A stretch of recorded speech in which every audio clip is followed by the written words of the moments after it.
नमस्ते बच्चों। आज हम कक्षा चौथी पाठ 5 शिवाजी महाराज की शिक्षा व्यवस्था के बारे में जानेंगे।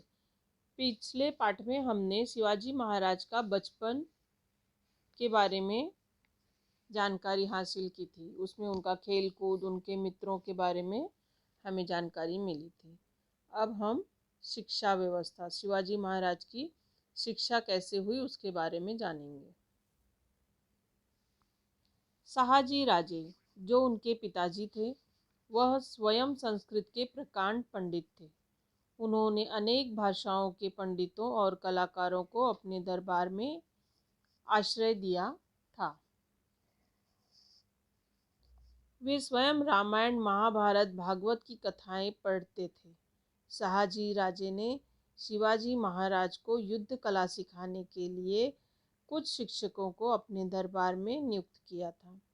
वह शिक्षक शिवाजी महाराज को घुड़सवारी करना, कुश्ती लड़ना, गतका फरी घुमाना, तलवार चलाना आदि कलाएं सिखाना आरंभ किए। इस प्रकार 12 वर्ष की आयु में ही शिवाजी महाराज विभिन्न कलाओं और विद्याओं से परिचित हो गए। साथ ही साथ वे भी रामायण, महाभारत, भागवत की कथाएं पढ़कर सीखने और समझने लगे। शीघ्र ही आदिल शाह ने शहाजी राजे को कर्नाटक के नायकों के राज्यों पर विजय प्राप्त करने के लिए भेजा। शहाजी ने कर्नाटक जाने से पूर्व जीजाबाई और शिवाजी महाराज को पुणे भेज दिया। शहाजी राजे ने उनकी सुरक्षा के लिए उनके साथ साथ हाथी, घोड़े, पैदल सेना, कोष, ध्वज, साथ ही विश्वसनीय प्रधान, सूर सेनानी और ख्याति प्राप्त विद्वान शिक्षकों को भी भेजा, ताकि शिवाजी महाराज की शिक्षा व्यवस्था में किसी प्रकार का व्यवधान न पड़े। बच्चों, ये हैं हमारी वीर माता जीजाबाई, जो कि शिवाजी महाराज की माता हैं। जीजाबाई कोई सामान्य महिला नहीं है। वे लखूजी राव जाधव जैसे शक्तिशाली सरदार की बेटी और शहाजी राजे जैसे पराक्रमी पुरुष की पत्नी थी। राजनीति और युद्ध की घुट्टी जीजाबाई को बचपन से ही मिली थी। जाधव और भोसले दोनों ही प्रसिद्ध घरानों की युद्ध प्रिय परंपरा उनके रोम रोम में बसी थी। जीजाबाई स्वाभिमानी तथा स्वतंत्रता प्रिय थी। मराठा सरदार चाहे जितना बड़ा पराक्रम दिखाए, फिर भी सुल्तानों के दरबार में उसे कोई महत्व नहीं मिलता था। इस बात का उन्हें बहुत बुरा अनुभव हुआ। भरे दरबार में निजाम शाह ने उनके पिता की हत्या की थी। यह दुख भी उन्होंने सहन कर लिया था। जीजाबाई ने निश्चय किया था कि उनके पुत्र शिव बाबा इस प्रकार दूसरों की चाकरी नहीं करेंगे। वे स्वयं अपने लोगों को राज्य अर्थात स्वराज्य का निर्माण करेंगे। इस विचार से वे शिवाजी महाराज को सुसंस्कारित करने लगे। जीजाबाई कहती थी, शिव बाबा भोसलों के पूर्वज श्री रामचंद्र जी थे। श्री रामचंद्र जी ने दुष्ट रावण को मारा और प्रजा को सुखी बनाया। जाधवों के पूर्वज श्री कृष्ण थे। उन्होंने दुष्ट कंस को मारा और प्रजा को सुखी बनाया। श्री राम और श्री कृष्ण के वंश में तुम्हारा जन्म हुआ है। अरे, तुम भी दुष्टों का नाश कर सकोगे, तुम भी गरीबों को सुखी बना सकोगे। माँ साहेब के उपदेश से शिवाजी महाराज को उत्साह मिलता था।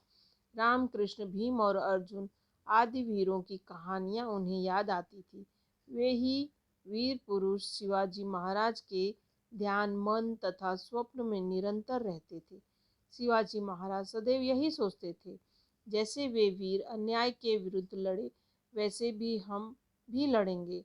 जिस प्रकार उन्होंने दुष्टों का दमन किया, उसी प्रकार हम भी करेंगे। जिस प्रकार उन्होंने प्रजा को सुखी बनाया, वैसा ही हम भी करेंगे। हम न्यायी, साहसी, पराक्रमी बनेंगे। बच्चों, एक महापुरुष बनने में माँ का बहुत बड़ा योगदान होता है। इसलिए बच्चों, हमें अच्छी अच्छी बातें अच्छे अच्छे महापुरुषों की ही किताब और उनके बारे में पढ़ना चाहिए, जिससे हमें अपने आने वाले जीवन में अच्छा करने की सीख, उपदेश और शिक्षा मिलती है। शिवाजी महाराज की नई शासन व्यवस्था। बच्चों, उस समय विवाह प्रथा बचपन में ही हो जाती थी। तब जीजा माता ने कहा कि अब हमारे शिव बाबा का विवाह कर देना चाहिए। अतः उनके लिए सुयोग्य कन्या की खोज प्रारंभ हुई। एक कन्या पसंद भी आई। उनका नाम था सईबाई।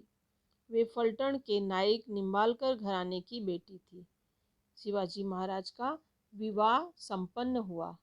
शिवाजी महाराज की नई शासन व्यवस्था। अब पुणे की जागीर में जीजाबाई के मार्गदर्शन में शिवाजी महाराज का नया शासन प्रारंभ हो गया। इस काम के लिए शहाजी राजे ने तैयारी करवा दी थी। शिवाजी महाराज को बेंगलोर से पुणे भेजते समय सामराज नीलकंठ पेशवे, बालकृष्ण हनुमंत मजुमदार, माणकोजी, दहातोंडे, सरनोबत, रघुनाथ बल्लाल, सबनीश, सोनोपंत डबीर जैसे अनुभवी व्यक्ति उनके साथ कर दिए गए थे, मानो ये सब स्वतंत्र राजा के अधिकारी ही हों। शहाजी राजे ने इन अधिकारियों को पुणे इसलिए भेजा था कि शिवाजी महाराज अपनी जागीर का प्रशासन अच्छी तरह से चलाएं। उनकी मदद से शिवाजी महाराज का जागीर प्रशासन सुव्यवस्थित ढंग से चलने लगे। बच्चों, मैंने आपकी सुविधा के लिए यहाँ पर प्रश्नोत्तर खाली जगह सब दिया है। ध्यान से पढ़िए और याद करिए और अपनी उत्तर पुस्तिका में लिखिए। बिंदी मात्रा किसी भी चीज़ का मिस्टेक नहीं होना चाहिए। उचित विकल्प चुनकर रिक्त स्थानों की पूर्ति करो। शहाजी राजे स्वयं संस्कृत के प्रकांड पंडित थे। मावल में रहने वाले लोगों को मावले कहा जाता था। शिवाजी महाराज को शिक्षा प्रदान करने के लिए शिक्षकों की नियुक्ति किसने और कहाँ की? शिवाजी महाराज को शिक्षा प्रदान करने के लिए शिक्षकों की नियुक्ति शहाजी ने अपने दरबार में की। शिक्षकों ने शिवाजी महाराज को कौन सी विद्याएं सिखाना प्रारंभ किया? शिक्षकों ने शिवाजी महाराज को घुड़सवारी करना, कुश्ती करना, गतका फरी घुमाना, तलवार चलाना आदि कलाएं सिखाना आरंभ किया। दादाजी कोंडदेव ने किसानों को लगान में छूट क्यों दी? किसान खेती की पैदावार बढ़ाएं, इस उद्देश्य से दादाजी कोंडदेव ने उनको कुछ वर्षों तक लगान में छूट दी। पुणे का स्वरूप कैसे बदल गया? जीजाबाई शिवाजी महाराज के साथ पुणे में रहने लगी। जीजाबाई ने आसपास के गांव वालों को बुलाकर आश्वस्त किया। लोगों को बड़ा धीरज मिला। लोग पुणे में आकर रहने लगे।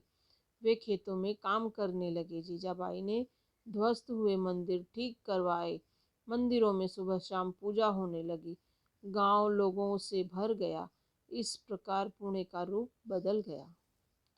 शिवाजी महाराज किन विद्याओं में निपुण हो गए?